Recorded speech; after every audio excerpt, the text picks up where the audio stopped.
জানো, আজ ডিউটিতে গিয়ে কাজের শেষে ভাবলাম যে বাইরে বেরোবো। আমি যখন বললাম কাউকে, তখন বান্ধবীদের মধ্যে দুজন বলল যে আমরাও যাব। তার মধ্যে একজন পার্লারে যাবে বলেছিল।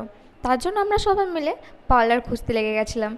যা হোক করে খুঁজে পাওয়ার পর পার্লারের কাজ মিটিয়ে বেরিয়ে ফাস্টফুড কিনতে চলে গেলাম সবাই মিলে।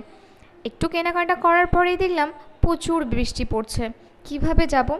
তাই সবাই মিলে যা হোক করে ছুটতে ছুটতে আসছিলাম। এই একটু আসছিলাম, এই একটু দাঁড়াচ্ছিলাম, এই করতে করতেই চলে আসছিলাম। আস্তে আস্তে দেখি যে এই বৃষ্টিতে আর ভুট্টা ভাজা হচ্ছে। এটাকে তোমাদের ল্যাঙ্গুয়েজে কি বলে নিশ্চয়ই বলো। আমাদের কথা ভুট্টা বলে। এটা খাওয়ার জন্য খুবই ভালো লাগছিল। বৃষ্টির মধ্যে গরম গরম ভুট্টা স্বাদই আলাদা, তাই না? কে কে পছন্দ করো কমেন্টে জানিও। Thank you for watching. Like, comment and share,